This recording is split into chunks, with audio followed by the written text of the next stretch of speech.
Hi, everybody. Um, I hope you're having a good weekend.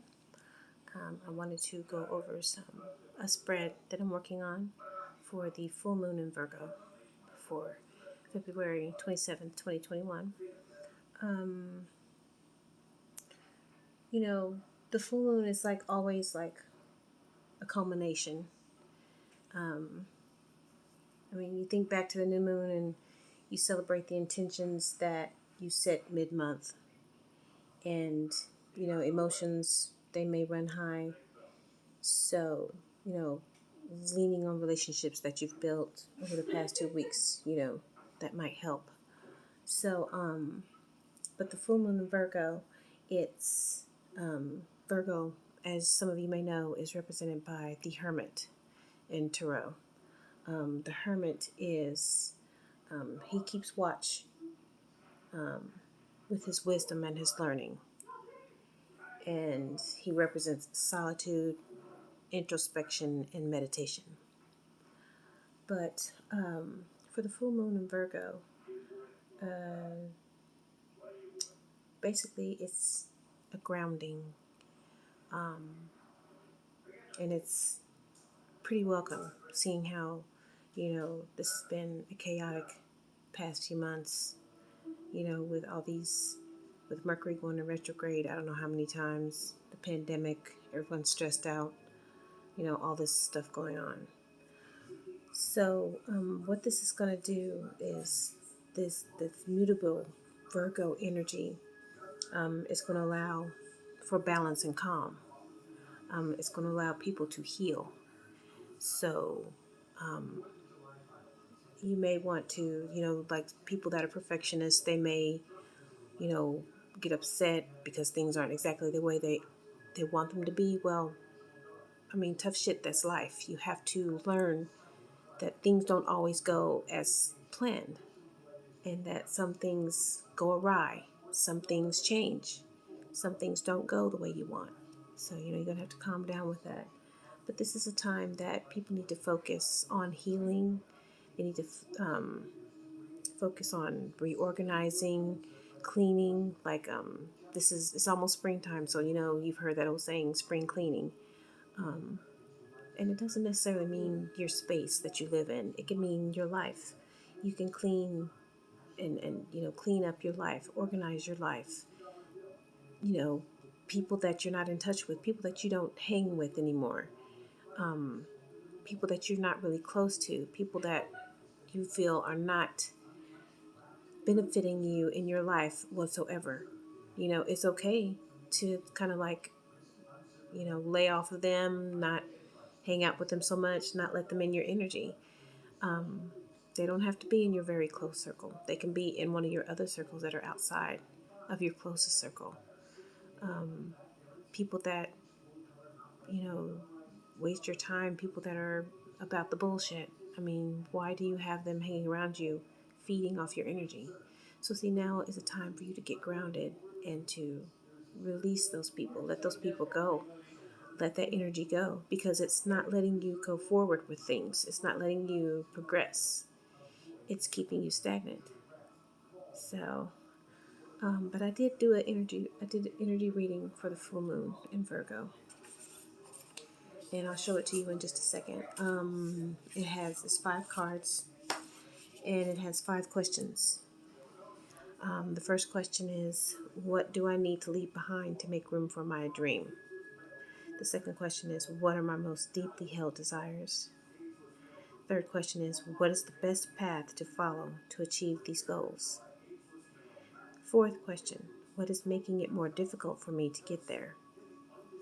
And number 5, what outcome can I expect if I follow the course I'm on? So I shuffled the cards. I did a little reading for myself for my full moon spread, and this is what I came up with.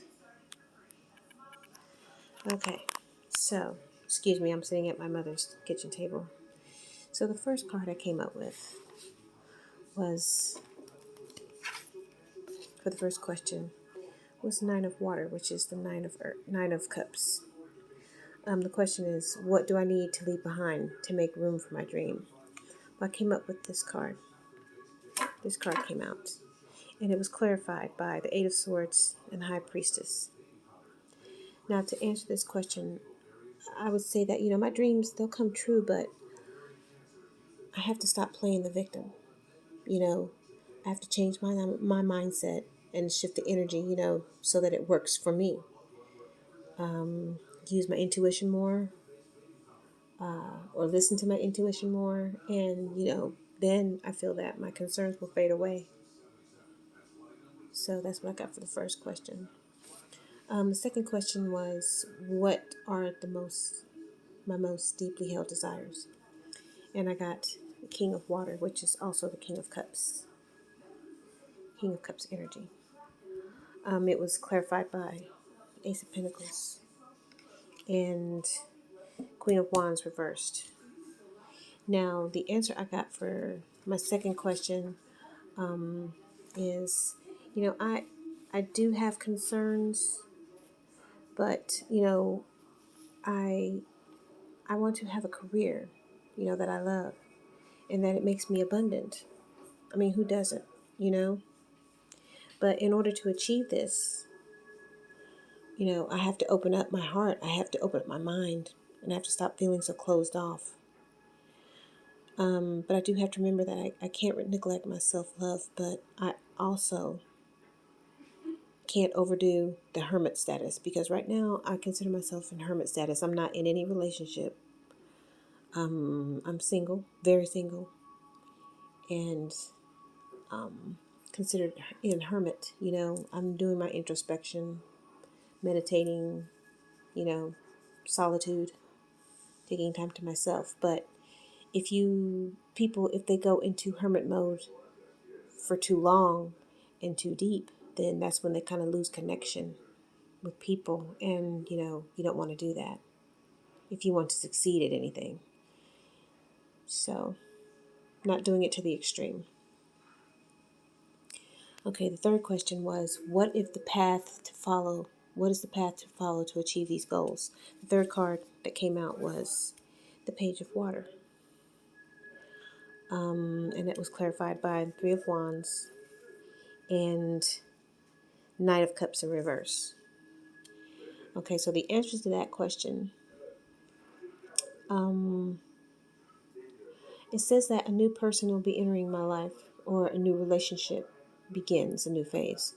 And I'm taking that as being either a new person is coming, or someone that I already know from my past is coming back. But I have to be careful of any red flags that they throw me. Especially for those, someone that's playing games, someone that is flippy floppy, doesn't know what they want. That's someone that I need to steer clear of, because it's too much of a roller coaster, and it's too full of drama. And I'm Libra. I don't deal with drama. I'm not confrontational. I don't deal with drama. I have to have balance. So I have to deal with them in a healthy way, and let them know, hey, either you're in or you're not. So if that is indeed in my future, that's one of the first things that is going to be brought up. It's going to be discussed, because I don't play games. Listen to over games. But my reaction is, I can't be jealous. I can't be moody. I can't be over emotional. Just express myself in a healthy way. And, this prevents heartbreak. It prevents sadness and disappointment.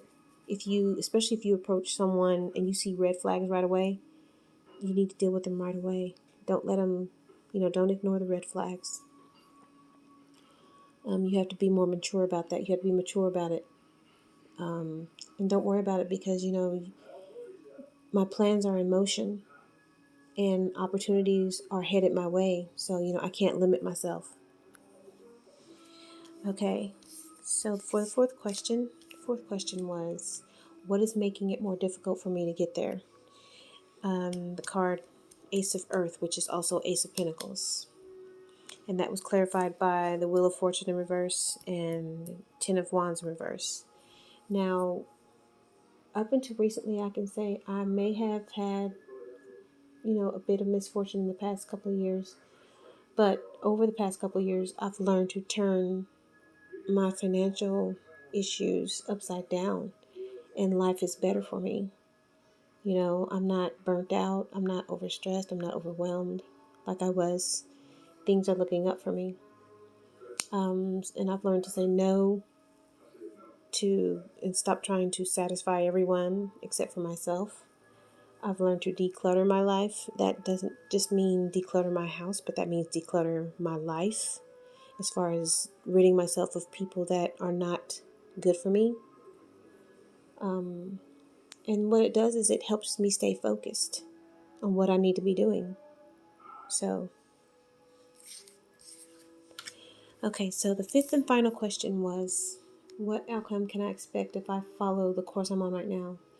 And the card that came out was the Queen of Air, which is also the Queen of Swords. And that was clarified by Six of Pentacles and the Sun in reverse. This is basically saying that, I need to handle things with caution and I need to stay positive. As long as I continue clearing away the BS from my life, I'll be able to stay on the path, on the right path. I'll be doing great. And, I'll be, have great relationships with my finances. I won't be trying to rob Peter to pay Paul. Things will look up for me. The abundance is on its way. So as long as I keep this Queen of Swords energy, because basically air is swords.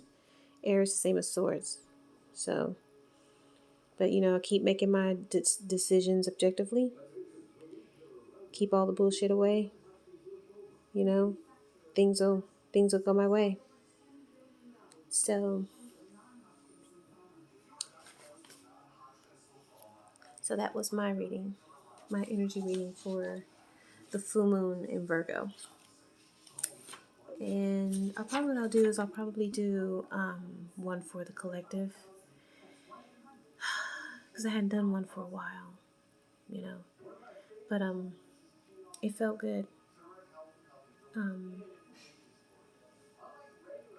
The energy was feeling good, and the message really resonated, especially in reference to what's been happening to me over the past couple of weeks. So, but anyway, I'll talk to you guys later, okay?